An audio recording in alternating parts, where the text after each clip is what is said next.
दोस्तों, इज़राइल और फ़िलिस्तीन के बीच लड़ाई की कई वजह हैं। धार्मिक वजह हैं, मान्यताओं की वजह हैं, इलाके को लेकर वजह हैं और बहुत वर्षों से, कई हज़ार साल से जो है लड़ाई चली आ रही है।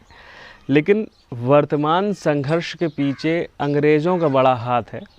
अंग्रेज़ चाहते तो इस लड़ाई को ख़त्म कर सकते थे, विवाद को सुलटा सकते थे, लेकिन उन्होंने ऐसा नहीं किया। सीधे कहें तो अंग्रेज कक्का जो है, कक्का बन के उचक्का हुए, चंपत हुए और संघर्ष को ऐसे ही छोड़ गए। तो इस पर आज नज़र डालेंगे। मैं रोहित कुमार पोरवाल आपका स्वागत करता हूं हमारे चैनल वेब कुटुंब में। और जैसे कि दुनिया के कुटुंब में इज़राइल हमास या इज़राइल फ़िलिस्तीन के बीच जो संघर्ष है, इसके विवाद की जड़ में हमने जाने की कोशिश की। हमने थोड़ा इस पे पढ़ाई की, इंटरनेट के माध्यम से पढ़ाई की और समझने की कोशिश की। तो हमने सोचा कि अपने दर्शकों को भी इस बारे में जो चीज़ें हमने समझी हैं वो बताएं।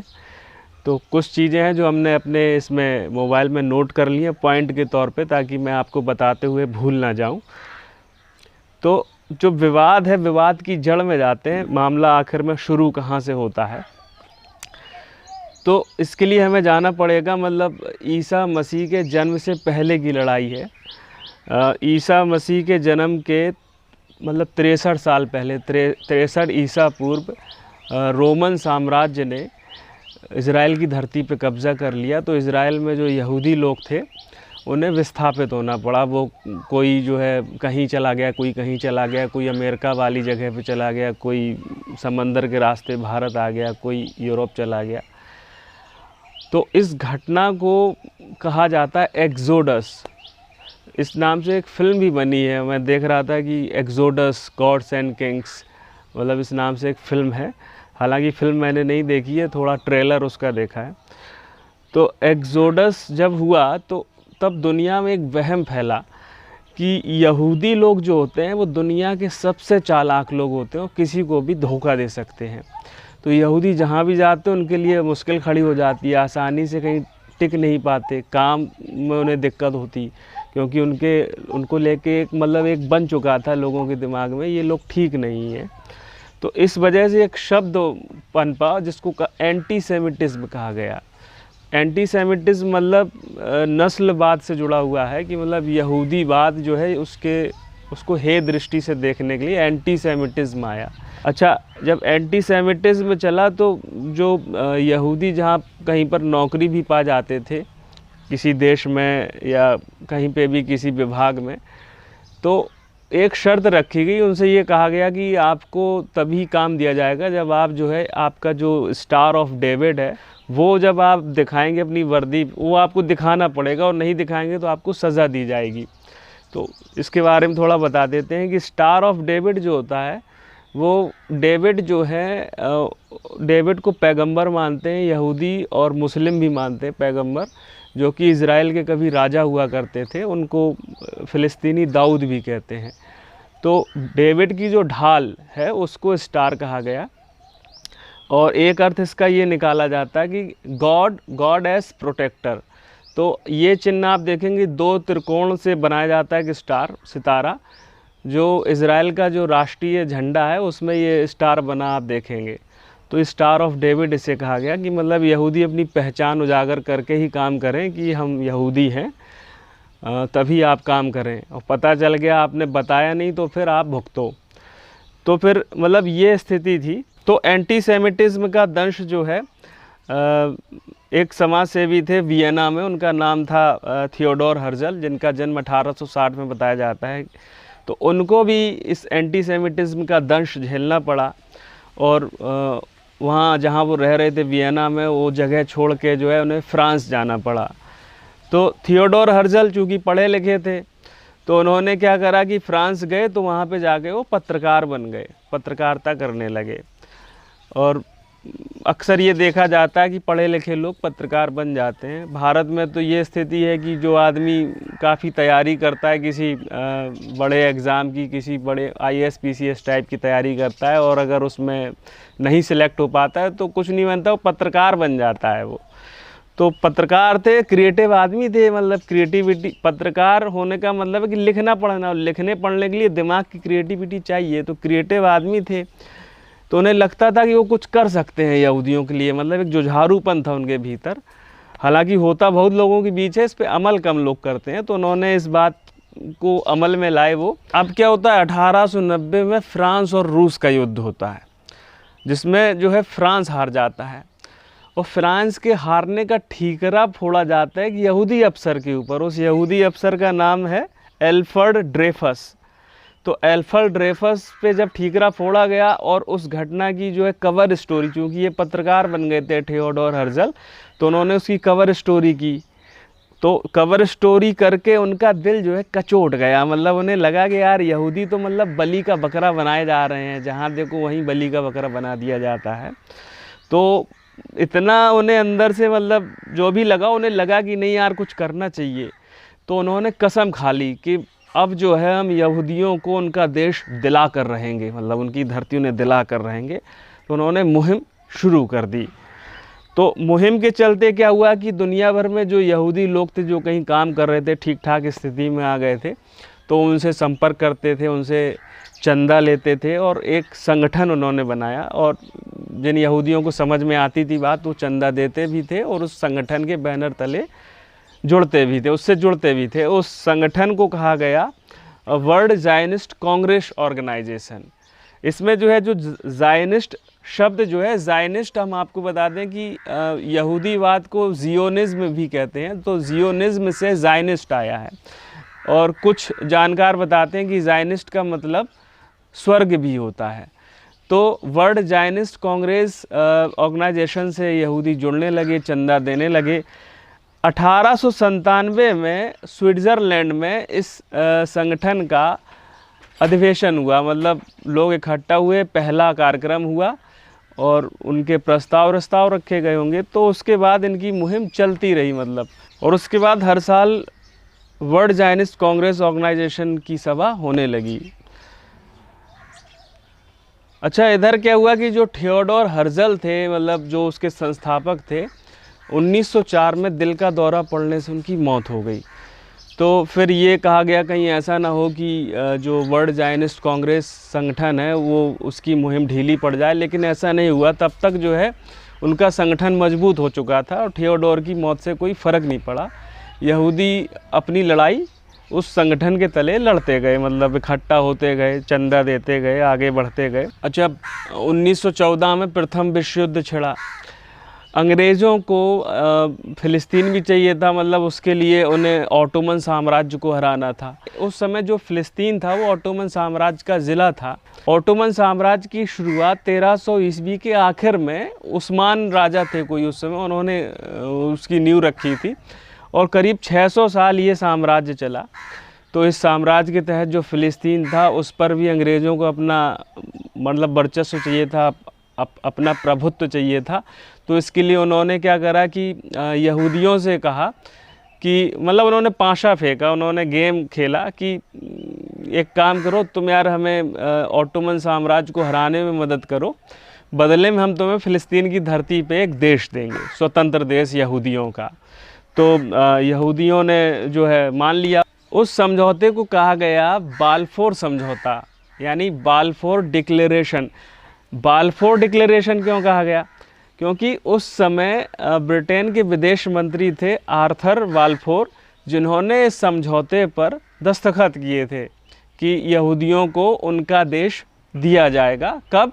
इनको जब हरा देंगे, ऑटोमन साम्राज्य को वहाँ फ़िलिस्तीन में हरा देंगे।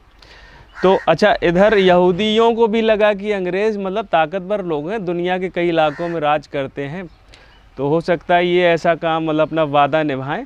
तो अगर देश बनेगा तो आबादी की ज़रूरत पड़ेगी, क्योंकि आबादी से ही तो देश बनता है ना। तो वहाँ पे उन्होंने एक और मुहिम चलाई कि उन्होंने कहा कि भैया एक काम करो कि देश बनेगा तो लोग चाहिए होंगे, तो लोग आ तो जाओ, वहाँ पे इकट्ठा तो हो जाओ।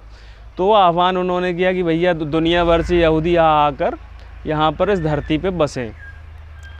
अच्छा, इधर क्या हुआ कि अंग्रेज़ों ने यहूदियों की मदद से उनको हरा दिया, ऑटोमन्स को। तो अब अंग्रेज़ों का प्रभुत्व वहाँ पे आ गया। अब करना क्या था कि अंग्रेज़ों को अपना वादा पूरा करना था। तो यही तो इसीलिए हमने शुरू में कहा था कि अंग्रेज़ बने कक्का फिर हो गए उचक्का। तो अंग्रेज़ कक्का बन के वहाँ पे लड़ाई तो जीत गए यहूदियों की मदद से, लेकिन जब वादा पूरा करना तो वादा खिलाफ़ी कर गए, मतलब वादा पूरा नहीं किया। उन्होंने यहूदियों के लिए उनका स्वतंत्र देश नहीं बनाया। उन्होंने क्या करा कि आप एक काम करो, आप यहाँ पे आप रहो, यहाँ पे बसो, हम आपकी यहाँ पे बसने में मदद करेंगे, आपकी सुख सुविधाओं का ख्याल रखेंगे। अच्छा, अब उस इलाके में जब यहूदी बढ़ते गए, जो फ़िलिस्तीनी वहाँ रह रहे थे, तो अब उनके भी संघर्ष छिड़ गया कि यहूदियों ने कहा ऐसा है कि बेटा ये हमारी धरती है, तुम यहाँ से निकल लो। तो उनको भगाने लगे, तो संघर्ष बढ़ता गया। वो कैसे भागें और यहूदी कैसे जाएं? यहूदियों के उसमें प्रभु ने ग्रंथ में कहा है कि भैया इज़राइल की धरती यहूदियों की धरती है। हाँ, ये मतलब ये हम आपको शुरू में बताना चाह रहे थे कि जो बाइबल है, बाइबल में प्रभु ने ये कहा है कि इज़राइल यहूदियों की धरती है, मतलब यहूदियों की धरती है, और जो फ़िलिस्तीनी है वो अपने आप को उस जगह का मूल निवासी मानते हैं। तो एक बड़ी वजह ये भी है। कुल मिला के फ़िलिस्तीन पर अंग्रेज़ों ने अपना कंट्रोल रखा, और इसके पीछे एक वजह बताई जाती है। कहा जाता है कि अंग्रेज़ों ने एक गुप्त समझौता किया था फ्रांस के साथ, बाद में रूस भी उसमें जुड़ गया था। और गुप्त समझौते को कहा जाता है साइक्स-पिकॉट समझौता। इसके तहत ये कहा गया था कि कुछ हिस्से फ्रांस रख लेगा, कुछ अंग्रेज़ रख लेंगे, कुछ रूस के खाते में चले जाएंगे। तो फ़िलिस्तीन जो हिस्सा था वो अंग्रेज़ों ने अपने खाते में रख लिया। अच्छा, होता क्या है कि संघर्ष वहाँ पे लगातार चल ही रहा था यहूदियों और फ़िलिस्तीनियों के बीच में।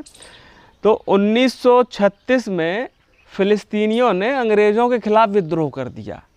तो अंग्रेज़ों के सामने फिर समस्या खड़ी होगी, भई अब इनका विद्रोह कैसे, इनसे कैसे निपटें। तो अंग्रेज़ों ने उनके विद्रोह को कुचलने के लिए यहूदी सेना की मदद ली, और बाद में फ़िलिस्तीनियों को शांत करने के लिए यहूदियों का जो माइग्रेशन दुनिया भर से, मतलब वहाँ जो लोग पहुँच रहे थे, वो उस पर कई पाबंदियाँ लगा दी। अब ऐसा है कि अब यहाँ पे भीड़ ना लगाओ, यहूदियों से कहा।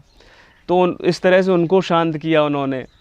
लेकिन इससे अब यहूदी जो है बौखला गए, अच्छा बेटा तुम अब हमारे उस पर रोक लगा रहे हो। तो यहूदियों ने क्या करा कि छुप छिप के अंग्रेज़ों पर गुरिल्ला अटैक करने लगे। स्थिति बड़ी जटिल हो गई।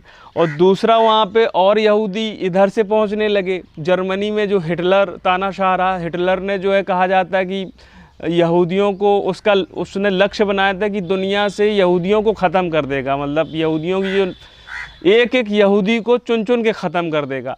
तो उस समय उसने यहूदियों के ख़िलाफ़ जो उसने अपना उनको ख़त्म करने का जो आंदोलन चलाया, तो उसको कहा गया होलोकॉस्ट। होलोकॉस्ट के तहत कहा जाता है कि 60 लाख यहूदी मारे गए थे, जिनमें 15 लाख बच्चे थे। तो बड़ी मतलब दर्द विदारक घटना है। और मतलब आज भी अगर कोई उसको गहराई से पढ़े, देखे, समझे, जाने तो रूह कांप जाए। हिटलर ने वो काम करा था। तो खौफ था, हिटलर के खौफ की वजह से जो वहाँ के यहूदी थे वो भी जो है इज़राइल में अपने लिए सुरक्षित जगह देख रहे थे। उन्होंने कहा भैया अपने ही घर चलो, वहीं ठीक है। तो भीड़ वहाँ बढ़ती गई, और भीड़ बढ़ती गई तो वहाँ संघर्ष बढ़ता गया। संघर्ष बढ़ता गया तो अंग्रेज़ों के लिए मुश्किल होती गई, अंग्रेज़ संभाल नहीं पा रहे थे।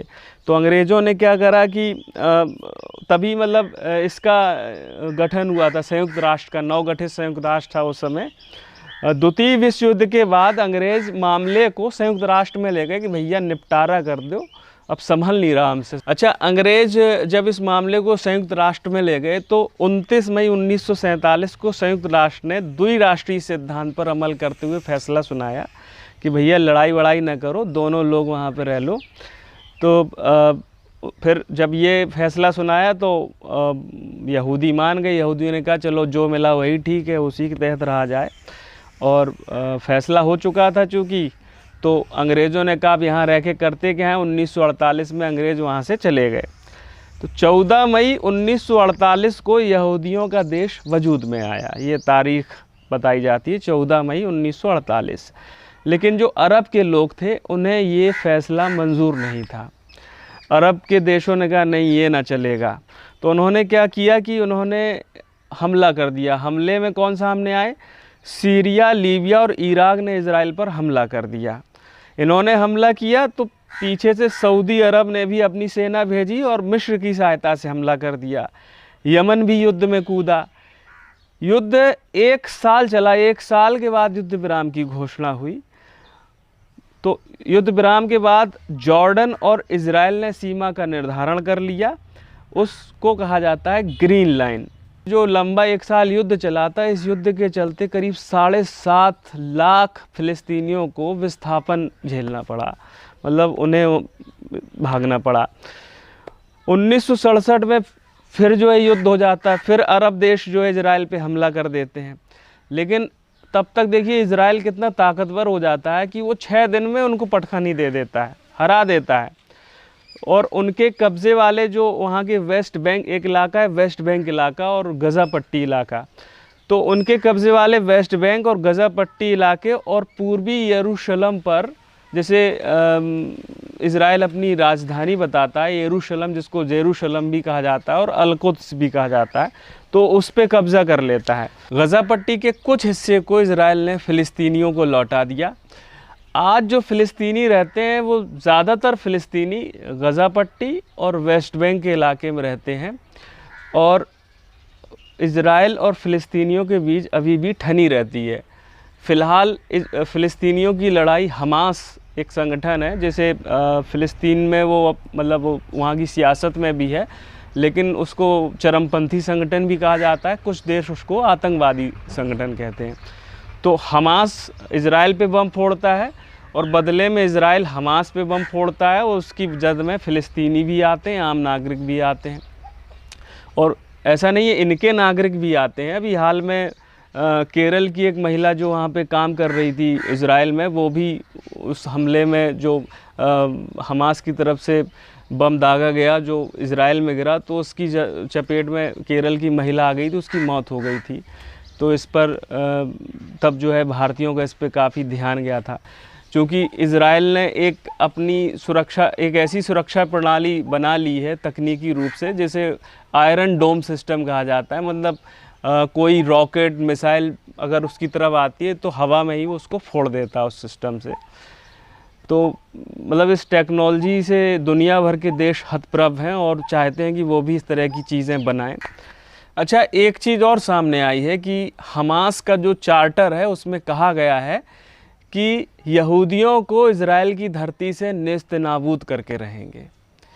तो कई चीज़ें हैं, आगे के वीडियो में ये सब चीज़ें समझने की कोशिश करेंगे। हमास पे कोशिश करेंगे कि विस्तार से वीडियो बनाएं, आखिर क्या है मामला। तो इस वीडियो में आपको समझ में आया होगा कि अंग्रेज़ों का किस तरह से रोल था इस संघर्ष के पीछे। आपकी कोई राय या प्रतिक्रिया है तो आप कमेंट सेक्शन में लिखिए, हमें बताइए कि आपको कैसा लगा ये वीडियो। पसंद आया तो लाइक करिए, नहीं तो डिसलाइक करिए। और अगर आपने हमारे चैनल को अभी तक सब्सक्राइब नहीं किया है तो सब्सक्राइब ज़रूर करें। इससे जो है इन चीज़ों से आप कमेंट करते हैं, लाइक करते हैं या सब्सक्राइब करते हैं, तो इनसे हमें हौसला मिलता है। हमें लगता है कि चलो भाई, हमें भी कोई देख रहा है, तो हमें इस दिशा में और सजगता से प्रयास करना है।